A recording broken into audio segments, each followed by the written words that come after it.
Welcome to Politics Done Right. I am your host, Egberto Willies. This is a progressive program that will take the mystery out of politics. This is the program that will encourage you to make sure government becomes we the people. Whether you are liberal, progressive, conservative, or otherwise, you get to air your point of view. We are an independent media outlet that, unlike mainstream media beholden to corporations, we only owe allegiance to you.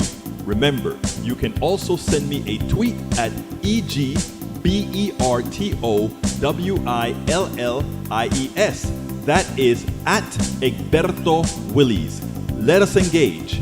It is Politics Done Right.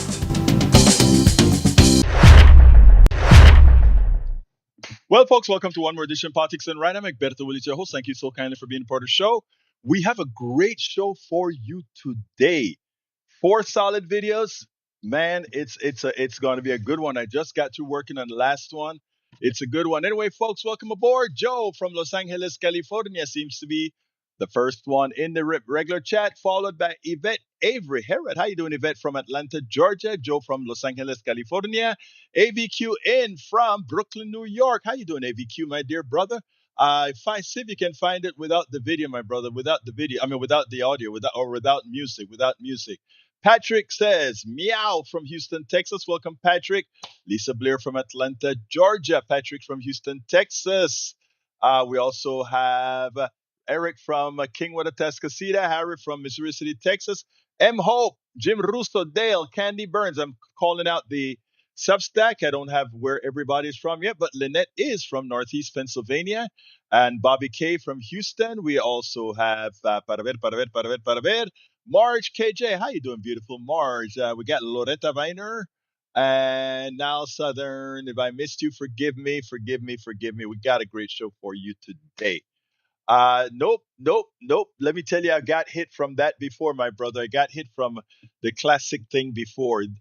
Let me give you guys a story about what's happening with the internet. Okay. And it's happening with a lot of other. I also host sites for other nonprofits, right? I do it for free.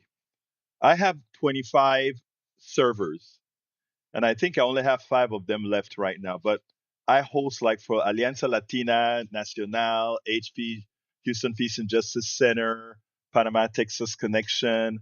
All of those are servers that I host on my server farm, and I do that as my duty, as a part of doing my put in my mouth where put in where my money where my mouth is. Now, let me just tell you that I have images on all these different servers that when they ask me to change a page or so, I do that. Let me tell you what companies are doing now. They are using AI. They are going back at all people's websites and trying to match whatever images is on your website with images that maybe somebody may have a claim to. So let's give an example. Let's say you take a picture and I found that picture in a screenshot somewhere, and I took a screenshot of that picture and I put it on the website, right? And later on, you look at your own picture and you say, wow, it would be great if I send this picture to one of the various organizations that sells your pictures, right? You may have sold that to an organization that sells your picture. This parasitic company goes out there and it says, hey, I've got a service. If you give me your account and restrict it to me, I will go and scan the web. And if I find any photos that kind of resemble some of the photos that you have in your portfolio, we are going to send a threatening letter after we use AI to figure this stuff out, a threatening letter to everybody that we think may be using your photo. It doesn't even have to be exact, but that's what they do. And, some people who are not tech savvy are going to bite, because I've gotten a lot of those notices before. If you notice, a lot of my pictures now, just to avoid that, I use a lot of AI generated photos because, or screenshots, to avoid even running into that problem going forward. because there are all these parasitic companies that what they do is they just come in here and and find photos. Look, I wouldn't mind if for some reason I picked up a photo, a legit high res photo from a photographer, and I say, and I really want that picture. I don't mind paying him, a $10 or something like that for the picture, right? If I think it added value to my site. But if you take a look at most websites, the pictures and everything that are on those, they don't really add a lot of value. Might as well go with something else, right? I mean, it is the best way to do this is join a group that gives you a subscription. Maybe $50 a month for 1,000 photos or so, and everybody gets paid. But what these parasitic companies are doing is they're going around and scanning the web with AI and then cross matching this website with this portfolio, this website, and it's only going to get worse. And for the people who allow themselves, who are not technically savvy, they're going to make a lot of money by just sending out letters and saying, one letter came to me and they said it was a picture of a Walmart. It turned out that I took the picture of the Walmart. I have the original, right? And but it looked just like the picture of the Walmart that this other person had in the consortium, and they wanted me to pay them $1,500 for the picture. I took the picture down as opposed to saying, I'm going to fight you to go ahead and show this is my picture, because I had a lot of other Walmart pictures that I could use. But this is the kind of stuff that's going to be happening. Anyway, let's get to the program. How's everybody doing? It seems like today the Epstein thing passed the House. What is it, by one vote? How many votes? I don't know how many votes voted against it. But the other thing happened is, like, the Senate, instead of it seems like they're going to ignore the Speaker and just pass it on. We'll see. We'll see what happens from here. Anyway, other things. It seems like the economist whose name appeared, he has canceled all his appearances. What's the name of the economist? I can't remember his name. He worked for Clinton. Apparently, he's canceled. So, these ladies mean business, and I can't wait. I hope they sink all these guys that messed with these young girls. I hope 427 to 1. Thanks, Michael. I hope they sink every one of those men who had some sort of a sexual relationship with these sex slaves. I hope they get Larry Summers. Thank you, Don. I hope they get them all. I don't care if they're Democrats, Republicans, or what they are. They need to get that. You picture having yourself. My daughter's 34 now. But I tell you, I would be in trouble if somebody messed with my daughter. I would be in trouble if somebody messed with my daughter. Anyway, but we're not going there today. The first link I want to play today is, let me see which one I'm going to start with. Marjorie Taylor. I kind of like what Marjorie Taylor had to say today on that podium. I'm going to start us out with Marjorie Taylor. And Michael, if you find another pertinent video without that the music that'll get us in some real-time trouble, go ahead and do that. Lee the Bearcat is here. Democrat voted against it. Huh? Oh, it's a Democrat who voted against it? Huh. That is you know what? But again, this Epstein thing is not a party thing. This Epstein thing, there are a lot of Democrats that, were involved with this dude as well. That, you got to be careful with that. Anyway, let's go ahead and play that now, and then we'll take it on the other side. The feud between Marjorie Taylor and Donald Trump is real, as she stands up with the women who want the Epstein files released, and it's even deeper. It seems like these women are getting ready to call names. But anyhow, listen to how Marjorie Taylor Greene addressed the president, because I think the feud is real and the feud may be lasting. I woke up this morning and I turned to my weather app to check the temperature, and it was 32 degrees. And my first thought was, hell has froze over. I want to speak goodness and love and hope into the women standing behind me and all of the other survivors whose names you don't even know, but stand with these women. They are survivors, and they are strong, and they are courageous, and they are daughters of God. They are not victims. These women have fought the most horrific fight that no woman should have to fight, and they did it by banding together and never giving up. And that's what we did by fighting so hard against the most powerful people in the world, even the President of the United States, in order to make this vote happen today. I was called a traitor by a man that I fought for 6 years for. And I gave him my loyalty for free. I won my first election without his endorsement, beating 8 men in a primary.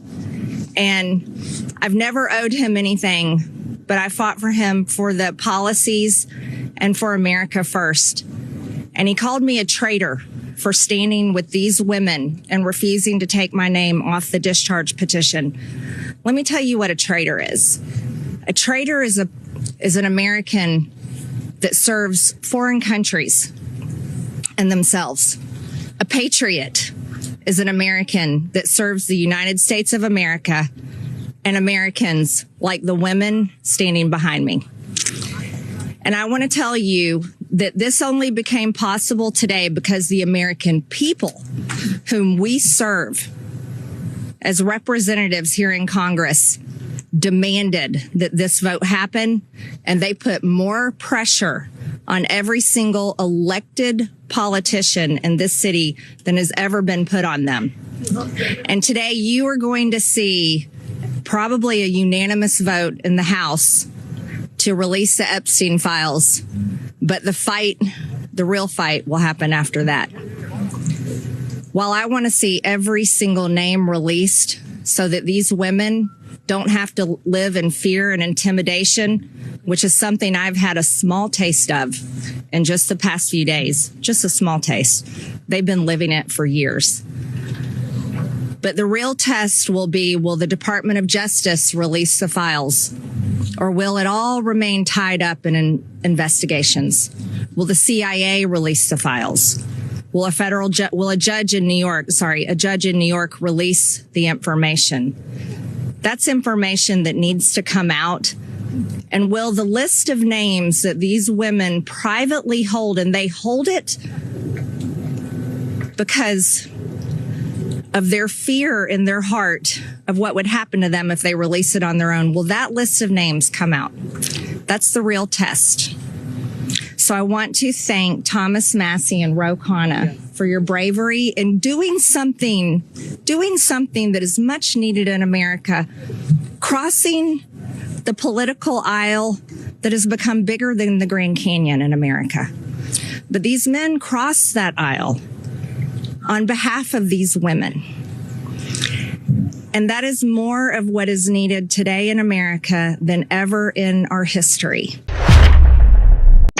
Again, as someone that is not a fan of Marjorie Taylor Greene, as someone who if Marjorie Taylor Greene wants to make amends for her past bad deeds, I've said in other videos what she must do for progressives to somehow give her a break.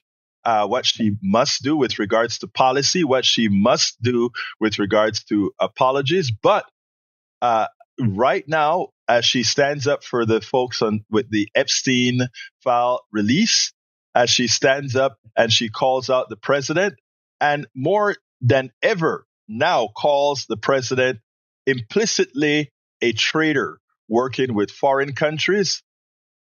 She got another little gold star in my book. She has a lot of work to do, but it is important that we support those who are bringing down those who inflict evil in this country, starting from the very top.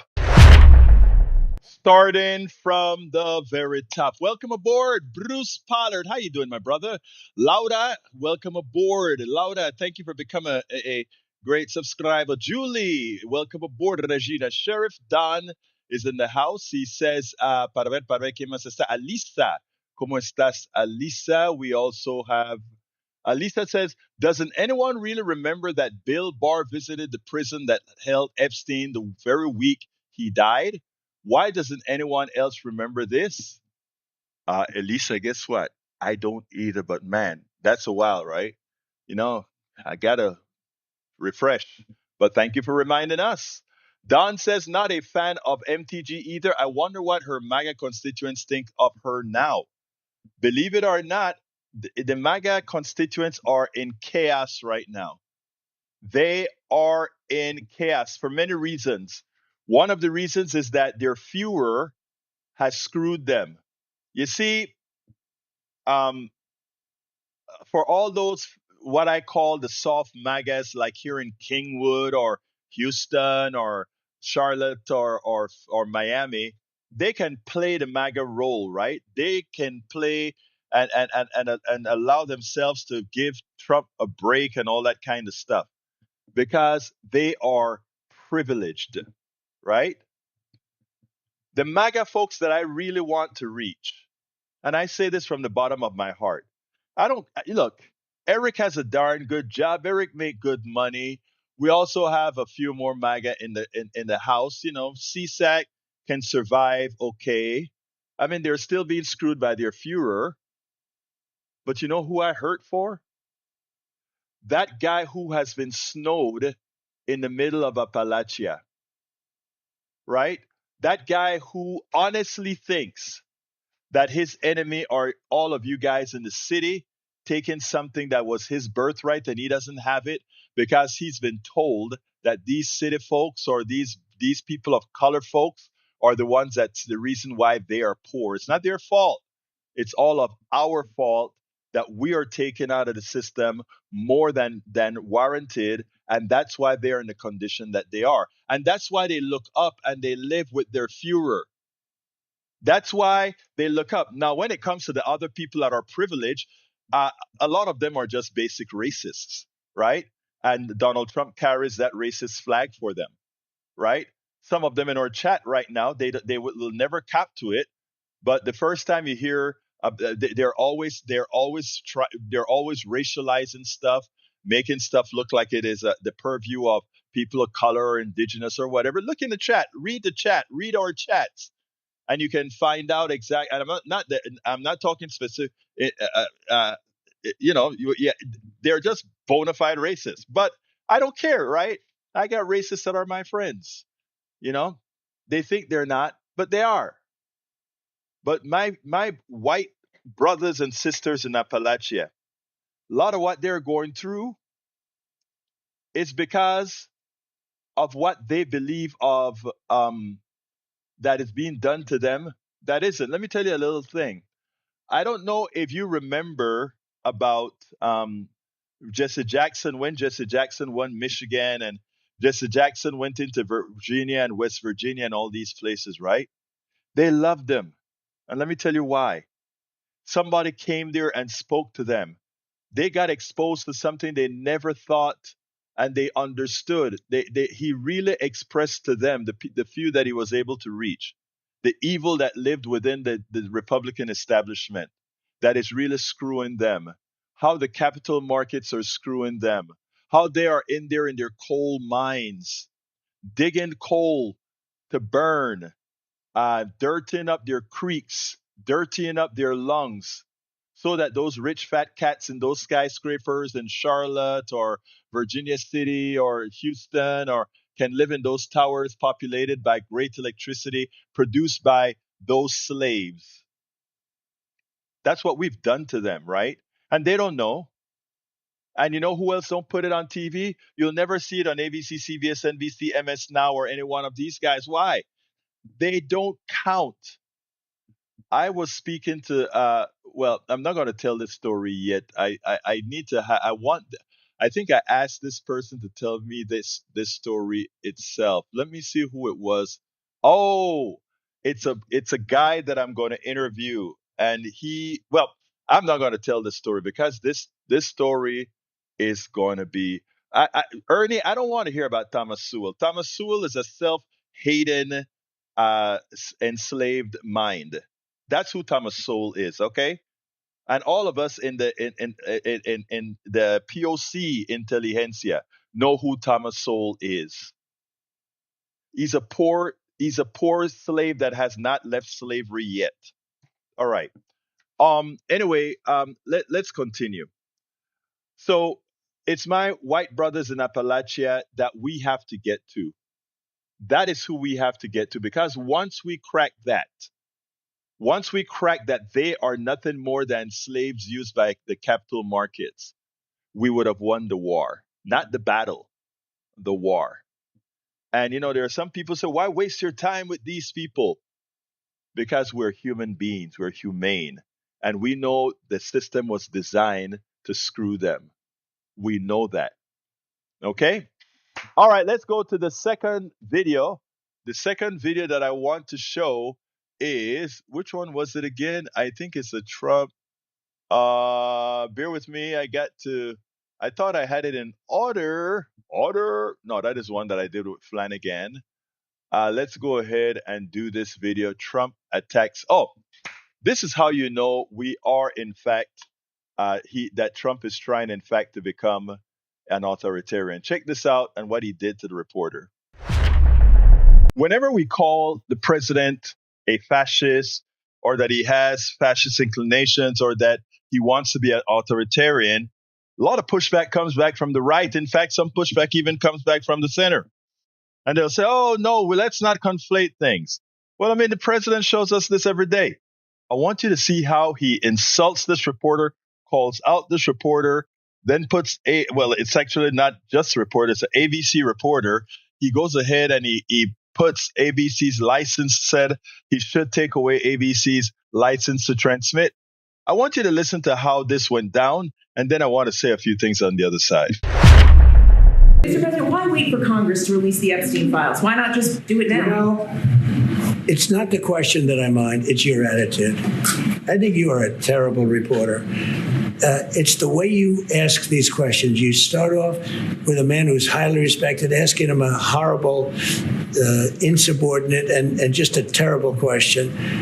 And you could even ask that same exact question nicely. You're all psyched up. Somebody psychs you over at ABC. They're going to psych. You're a terrible person and a terrible reporter. As far as the Epstein files I have nothing to do with Jeffrey Epstein. I threw him out of my club many years ago because I thought he was a sick pervert. But I guess I turned out to be right. But and what the Epstein is a Democrat hoax to try and get me not to be able to talk about the $21 trillion that I talked about today. It's a hoax. And ABC's your company, your crappy company, is one of the perpetrators. And I'll tell you something. So why not just sign it now? I think the license should be taken away from ABC because your news is so fake and it's so wrong. And we have a great commissioner, the chairman, who should look at that, because I think when you come in and when you're 97% negative to Trump and then Trump wins the election in a landslide, that means obviously your news is not credible and you're not credible as a reporter. So I've answered your questions and you're not after the radical left because you're a radical left network. But I think the way you ask a question with the anger and the meanness is terrible. You ought to go back and learn how to be a reporter. No more questions from you. Now, when other networks and other reporters see one of their own being treated this way, and when something like their FCC license is put into play, and the president controls the FCC chairman, etc., what do you think that will do to reporters who want to ask poignant questions, who want to ask questions that have gravity? What do you think that's going to do? That hurts all of us, because the fourth estate, the media, the mainstream media, doesn't get to do the things that it needs to do to keep folks informed. Folks, we got to wake up. This is outright. I don't think we've ever heard a president threaten the license of any one of these networks or any journalist, etc. This is stuff that has to be mitigated. This is why, come 2026, a landslide is imperative to completely neuter this wannabe tin pen dictator that is nothing more than a paper tiger. It's on you. It's definitely on you. Paper Tiger is what he is: dumb, misogynist. Who knows? We have a lot of emails to see, but it seems like there are pictures out there of what this guy does, and his thugs are probably, the mafia is probably out there trying to scare all folks to try to not let it out. But we'll see, we'll see, we'll see. Something is going to leak. Something is going to come out, and we'll see what happens going forward. But again, for anyone defending this guy, anyone supporting this guy, you really have a problem. You really have a problem. And I hope you don't have daughters. I hope you don't have children. Because if you have children, and your children see that this is the person you support for the leader of your country, albeit the leader of the world, they must also question your morality. There are a couple of, there's a Senate in, I think, Utah. His daughter comes on, and every time he makes a statement, a silly MAGA statement, she gets onto TikTok and she really embarrasses her father for being such someone devoid of morals to support a Donald Trump. So I'll say it outright. Look, I understand where some people are, and I'll try to meet you where you are. But if you have learned about what Donald Trump represents, and you're still a supporter of Donald Trump, you are immoral and you're ashamed to your kids.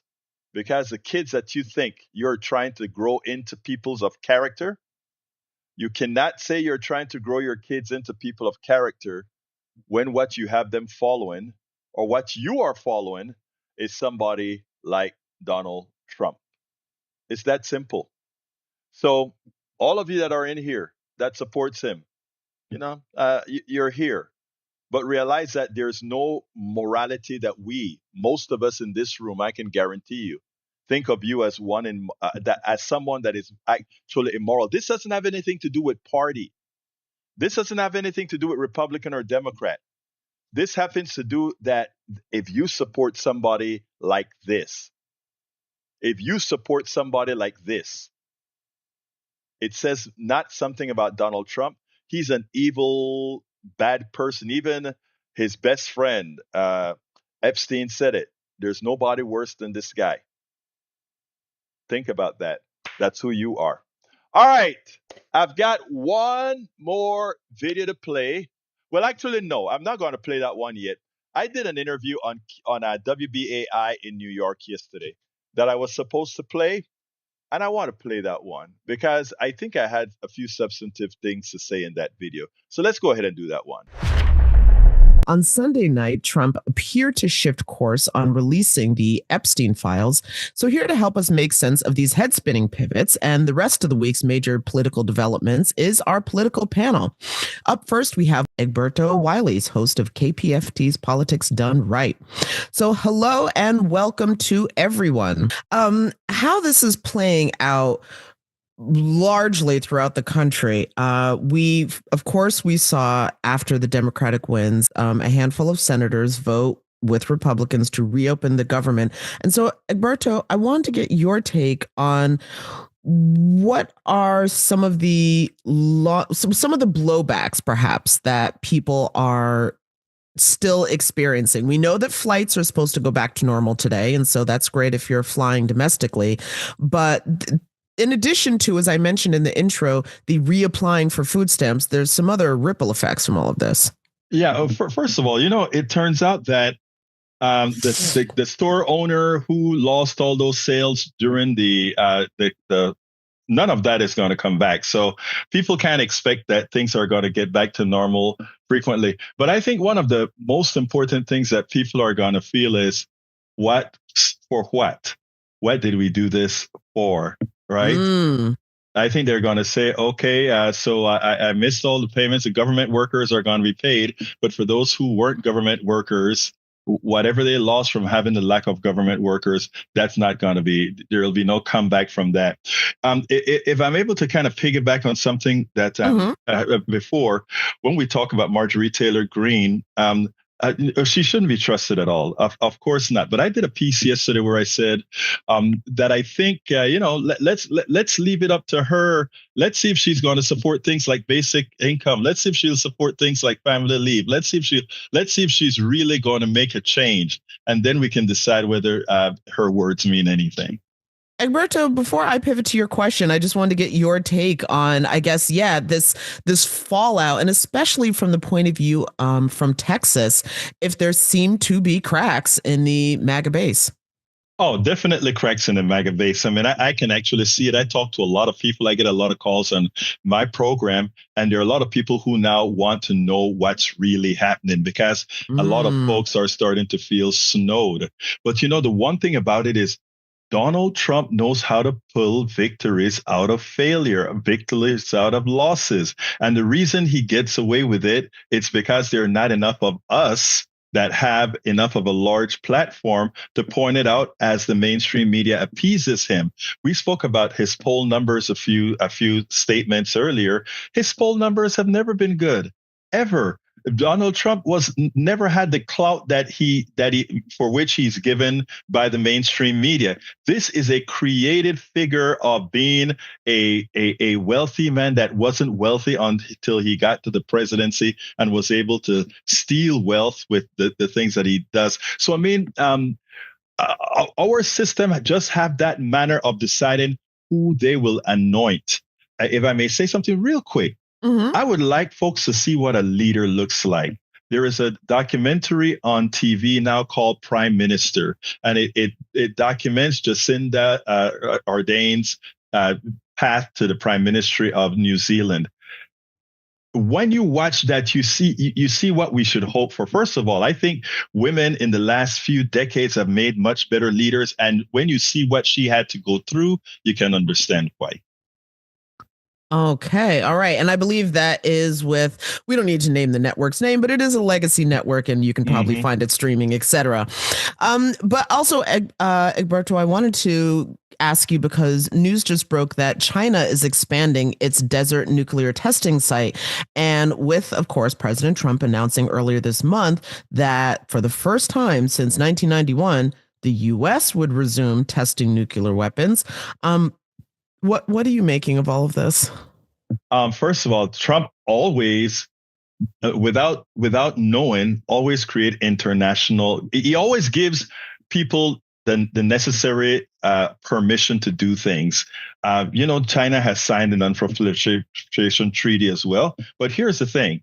If he goes out and he says, we are going to start doing this, of course, China is going to say the same. And yes, the satellites have already picked up boreholes in some of China's deserts where they've actually have boreholes that one could test nuclear weapons. So yes, he's he's given China permission to test things we hope they wouldn't have tested. With the boats in the middle of the ocean that he's blowing up, he's given other people permission to say, well, you're sending arms to our country. We are going to do the same things. He is opening the doors for a whole lot of things, from a minor Cold War right back to other countries legally terrorizing us. I do want to find out from our guests, what is on your radar for this coming week? It seems like all the things are up in the air. The idea that Donald Trump is invincible, I don't agree with. I think Donald Trump is needed right now. He is who Peter Thiel needs right now. Peter Thiel is the one who lined up J.D. Vance to be where he's at right now. I think when Donald Trump loses his usefulness, they'll then let him go. Right now, as Dave said, he's still useful. Because remember, Donald Trump doesn't know much. He's just performative, and it's useful and it's working right now. Whenever that real crack occurs, and whenever the media, the mainstream media, agrees that the crack occurs, then things will change. And I think J.D. Vance will be right there and ready with the backing of all the billionaires, specifically Peter Thiel. And I think that's where we're at. But I also think that is where we defeat them. So I think they have much less power than they believe. All right. Well, we're going to have to leave it there, but what a note to leave it on. Many thanks to Egberto Wiley's, host of KPFT's Politics Done Right. Yes, I know. She constantly calls me Wileys. I need to send her an email. Say, please, it's Willies, it's Willies, it's Willies. But I don't care. Here's a joke. Everybody usually bastardizes my first name. She gets the first name right. She bastardized the second name. What gives? Anyway, no, I love me some Jenna though. Jenna is real. She wins a few awards for journalism out there in New York for WBAI. Anyway, I have one last important video, and this has to do with Michelle Obama. I think you guys are gonna really like this one. Let's go ahead and play that now, and then we'll start closing out with whomever want to call in. Let's see, Egberto. Wiley's reminds me of the pronunciation for wyvern. I hear you, buddy. I hear you, buddy. Let's get busy. Where do I go? I go right here. Yesterday on Ana Cabrera's report, she played a segment where Michelle Obama, former First Lady Michelle Obama, pointed out that America is not ready for a woman president. She's also asking America to be honest. They need to grow up. And, there was an analysis as far as why that is still the case for the United States. And what I found from most of the panelists is that we got the same answers that we got or that we get every single time. What I found missing was a little bit more in depth as to why supposedly the most advanced country, the country that is the most progressive to some extent, that while Pakistan could have elected a woman and many others that we'll discuss later on, that somehow the United States can't. The closest that I got to an answer was somebody who decided to be honest with the response to the core. I want you to listen to Danielle Moody. She's the host of the Danielle Moody show on Substack. I want you to listen to how she dissects the argument that Cabrera asked her. And then I want to come in with something that includes a little bit more in depth based on our country proper and why it is the way it is. So let's listen to this and then we'll take it on the other side. As we saw in this past election, sadly, we ain't ready. That's why I'm like, don't even look at me about running because you all are lying. You're not ready for a woman. You are not. So don't waste my time. We got a lot of growing up to do. And there's still, sadly, a lot of men who do not feel like they can be led by a woman. And we saw it. Danielle, Michelle Obama's perception is actually backed up by numbers. 4 in 10 Americans say they know someone who would not vote for a woman president, according to American University. Why? Why do you think that is? And where do we go from here? I mean, I think that we have to understand that we have deep-seated misogyny inside of this country, right? That there are things that we have seen, whether it was in the 2016 election, 2024, that America does not see women in roles of power and leadership. I mean, they elected Donald Trump twice, which shows you that against very qualified, capable women, Hillary Clinton and Kamala Harris, America chose Donald Trump. And so if we don't deal with the deep-seated misogyny that this country, frankly, was built on, including racism, those are the two things that Kamala Harris had to overcome in 107 days. And so those are real issues that we actually have to deal with and not just pretend they don't exist. In the first campaign, it was very clear that when I got really effective on the campaign trail and started attracting huge crowds and big rallies, sometimes bigger than the candidates that we were battling, and this happened in the Democratic primary. Let me be clear. These were our people who were going after me because this started when we were running against our party. the beginning of turning me into an angry shrew who diminished her husband, who didn't love her country, who was unpatriotic. I understood that and knew that I had to quickly define myself so quickly. I was like, if I let them define me, I won't even recognize myself. Danielle, your reaction to that. And is there anything there that women of color can take away from what we just heard? I mean, it's the truth. And what she was, using was a quote from Audre Lorde, which says, if I don't define myself for myself, I allow myself to be crushed into other people's perceptions of me. And I think that is particularly true for women of color in positions of leadership. And it's, again, I say that we need to avail ourselves of this idea that America doesn't have a lot of work to do, right? It has a lot of work to do when we're talking about misogyny. It has a lot of work to do when we're talking about race and racism. And we can't pretend that these things are not factors in the decisions that people make with regard to who they want to lead them. And so when we are now seeing a time when we're seeing gender studies be erased from universities, when we're seeing conversations of race and racism be, erased from universities, erased from K through 12 education, there's no wonder why we're seeing a backsliding. It is all a part of a coordinated effort to ensure that women and people of color are not able to advance and that they are put back into their place, into a box that they stay in. And so we have to understand these issues as connected, and they're not just siloed events. They're not just siloed issues. They're part of a larger push to ensure that women and people of color do not advance beyond their station. Now, let me first tell you, we have seen what would be called first world countries elect women. Second world countries elect women. Third world countries elect women. Let me just give you a few examples. Argentina, Cristina Fernandez Kirchner elected. Australia, Julia Gillard elected. Bangladesh, Sheikh Hasina elected. Barbados, and this is now the Caribbean.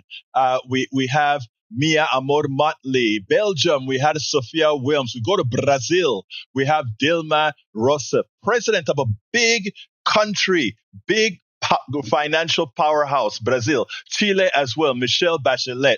We have Costa Rica, little country, but democracy, Laura Chinchilla. We got Croatia, Colinda Gabbard. We have Dominica, Sylvania Burton. We could go to places as far as Greece, Katerina Sakelpopoli. We can go to Honduras, Central America, my part of the world, Xiomara Castro. We can go to Iceland, Catherine, and I can't pronounce the last name. India has elected several women. You remember, it started from way before we ever thought of electing a woman. So we have Latvia, Lithuania, Marshall Islands, Mauritius. Mexico is currently run by a powerful woman, Claudia Sheinbaum. Moldova, Nepal, New Zealand.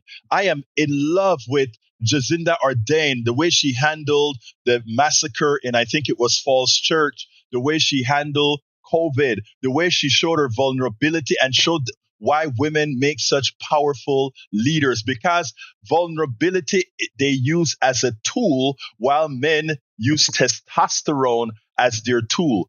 Completely different outcomes. And we could see that with the countries led by women versus the countries led by men, following the tenets of Donald Trump and other testosterone-filled men. I mean, I don't say this to be anti-sexist against men or anything like that. It is just because of a patriarchy that, in fact, Moody spoke about, that we have to look that causes that behavior and what we as a country need to change. Now, these other countries, where they are not completely in control, let's say, of the whole economic system of the world as we are, they have that seems to be an easier cliff to go over. But let me tell you the sad reality about the United States. The sad reality about the United States is to maintain a system, a capitalist system that we have that doesn't, that has to be run without a soul, right? That has to be run in a manner to save itself in as much as it harms. It is very hard. There are a lot of forces from the Powell memo that did a whole lot of indoctrination, creation of the Powell, the creation of the Heritage Foundation, the Cato Institutes, and all of these to maintain a certain status quo to keep that engine running. You see, whenever, if we were to get, and this is my opinion, if we were to get a woman elected in America governing as a woman, not a woman in America trying to govern as a man, but a woman in America governing as a woman, one of the first things that they'll likely ask is, how humane is our economic system? What changes do we need to make to our economic systems that would make life better for children, that would make life better for all, without thinking about Darwin's theory? I mean, there are so many things that are intrinsic to the way we were reared, the separation between women and men, that I think is so necessary. I ask all of you to do an exercise and line up, as I did, the countries that have been, and I'm talking about first world, second world, third world countries that have been run by women, and watch the changes that have occurred, whether they eventually failed. When we look at Kirchner in Argentina, how the right wing clamped down on her again, because the Chicago boys from the right wing capitalists, etc., came down on her indirectly. But if you look at the way they govern for society, you will find that humanity came first. And when we can break that machismo, patriarchy, white supremacist strain in the United States that we have right now, that is when we'll see a true election of a woman. Now, I have a quick caveat. People would say, well, when Hillary Clinton ran, she actually won the majority of the vote. And that's a caveat I think should be pointed out. The real answer there is we're almost there. We backslid since Hillary, but we're almost there.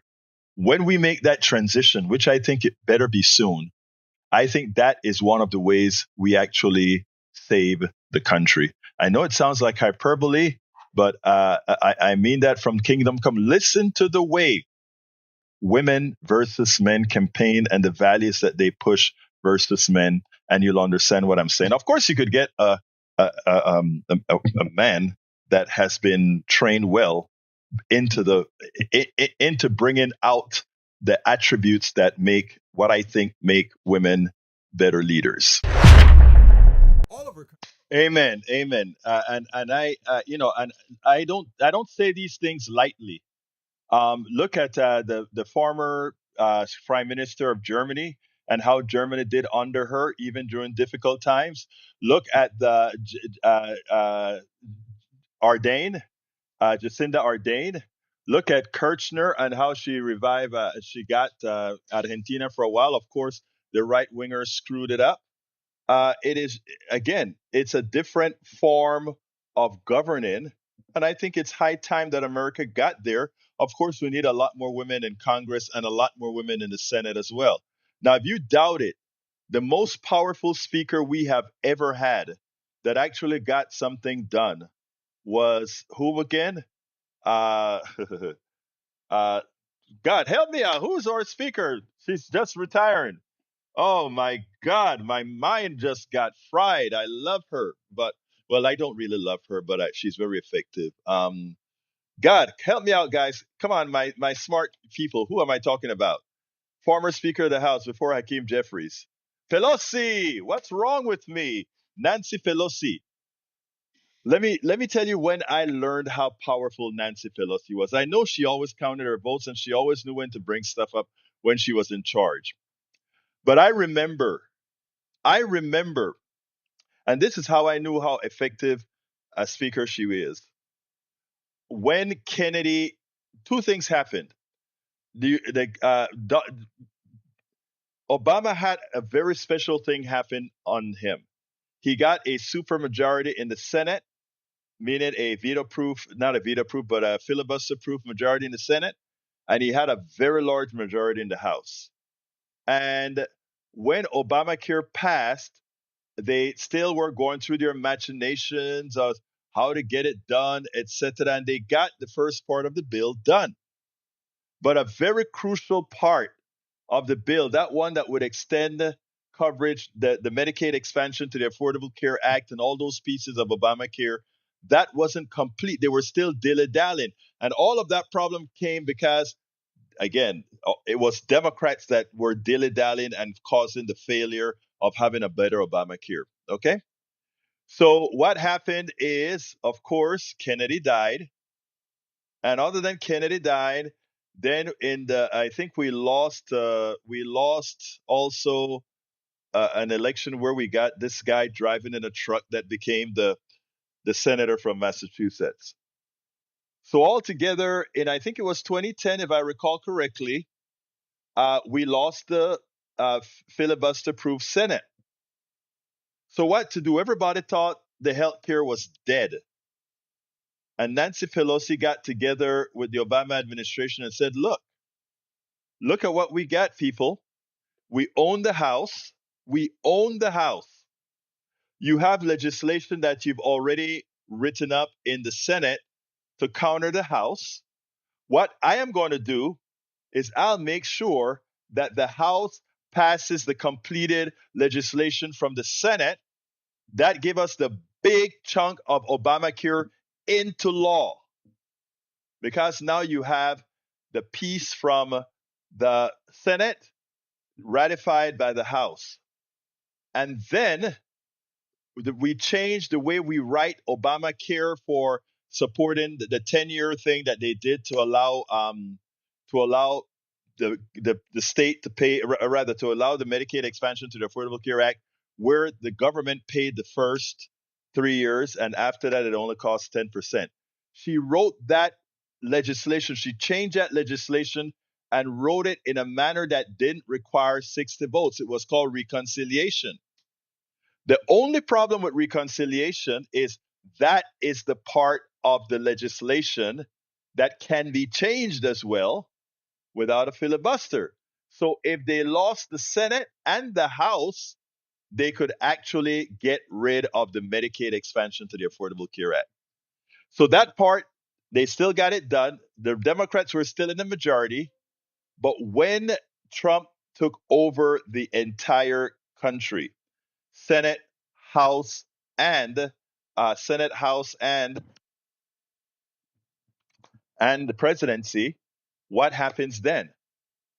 It turns out that it was that they were able to try to nibble and nibble to reduce what Obamacare, the part that was held in the part that wasn't the actual law that was done in reconciliation. When did I earn some respect then for McCain? Obamacare was almost ready to be taken out until McCain did this. And he said, no, we're not going to do it. We are not going to do it.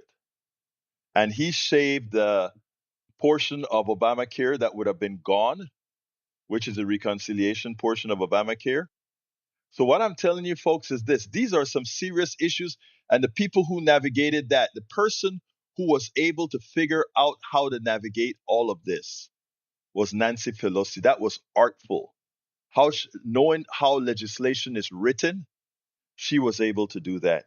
So all of you that are, all the MAGA and everybody that's now getting their Connect in Kentucky, that's Obamacare. Thank you, Nancy Pelosi. The ones that saved your life in Missouri.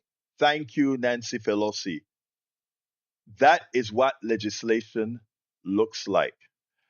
Michael says Nancy Pelosi was against the public option. She was never an ally. No, she's a capitalist, Michael. Nancy Pelosi is a capitalist. Until progressives get the job done and get out the centrists and get to where what America really wants, that's the compromise we're going to have to make. And she did a great job in that particular compromise. Now, does that, like I said, what does that mean going forward? Well, we need to elect people who were those people who don't want the public option and all of that. We got to get them out of there. But we got to do our job to do that. And to do our job means educating ourselves, educating others, and fighting during the primaries to get the right people elected. But for the time being, Pelosi was able to do the job that all of us needed her to do. And she did it damn well.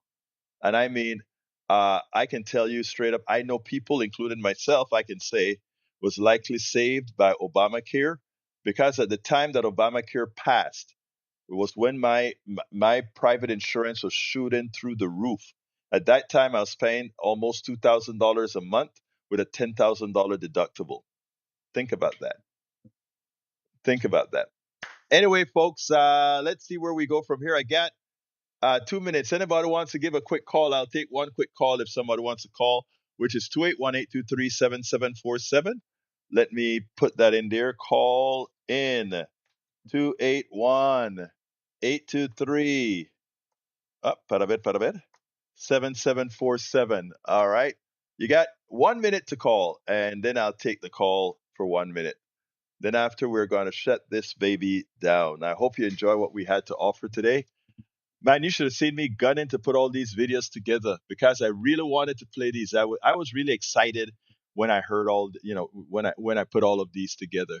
Don't call people deplorable. Some people are deplorable. If after we've taught you about Donald Trump and you still support Donald Trump, you are in fact deplorable. I'm sorry. I'm not going to back away from that. If I tell you that Donald Trump mess with women, if I tell you that Donald Trump hold on to women crutches, and you still want that guy, you are deplorable. Hey, Brackens, how you doing, my dear brother? I'm good. I'm good. Great show today, brother. And I mean, like I said, if MTG keeps on speaking truth to power and actually using the intelligence that we all know she had in the beginning, it was an act. That was Right. what it was. And she's Yes. tired of. She's basically saying, all right, enough of the crap. I'm tired of Yeah. playing this role, and I wanna do the right thing for the country. I want to be a patriot for real. Well, and that's what happened. It turns out that, but the thing with a lot of folks that are on the right is until it hits them, they don't get it. Her kids were hit hard when they went to the Obamacare because both of her kids are on Obamacare. And when they saw what's going to happen, they suddenly had to make that change. Man, they suddenly had to make that change. So yeah, and by the way, as far as financial instability, Lee the Bearcat, that is what your Fuhrer is doing right now. And we told you that this is what he was going to do, and that's exactly what he did. I wanted to talk a little bit, Ray, about, but I'm out of time. I wanted to talk about the outage that it actually affected my show this morning. Cloudflare went out, but I'll talk about that tomorrow if I can remember to do it. But thank you for calling in, my brother. All right, brother. Have a good one. You too. All right, folks, please remember to provide whatever you can in supporting our program by becoming paid subscribers. And how do you become a paid subscriber? And you know what? It's inexpensive. It's less than a coffee. And you know what you'd be doing? You'd be helping all of us spread the word. You talk about we need to get the right people elected in the primaries. Well, how are people going to know when the mainstream media aren't pushing the right people in the primaries? We are. We are. Help us do that, please. Become subscribers. I'm putting the links in the chat right now. I'm putting the links in the chat right now. politicsdoneright.com/newsletter. Get there and click that subscribe button. Become a paid subscriber. Cheap, cheap, cheap. And you will be helping us keep the message going. All this stuff that I do today is going to be reprocessed. It'll be played on Pacifica Network on radios throughout. But we actually have, I think, a station in West Virginia now. I got to check out where W something is. I think we're actually being played in West Virginia now. So look, help us continue doing this. And by the way, all my programming that goes out on the radio throughout the country is given away. I charge nothing for that because most importantly, it's getting the message out. So I put it into what we call audio port, and all the stations that are looking for content that are doing this type of stuff, they pull from audio port, and I can see who pulls. So all of that's for free. So help us continue to do that, please, by becoming paid subscribers. And how do you do that? Go to politicsdoneright.com/newsletter, and the link is in the chat. Love you all. Got to get out of here. My name is Egberto Willies. This is Politics Done Right. And you guys know how I end this baby. I am what?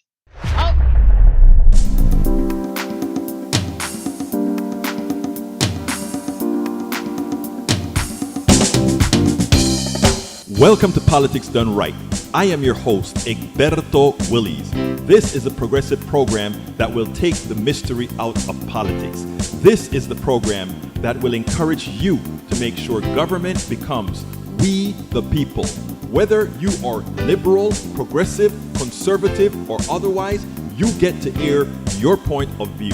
We are an independent media outlet that, unlike mainstream media beholden to corporations, we only owe allegiance to you. Remember, you can also send me a tweet at EGBERTOWILLIES.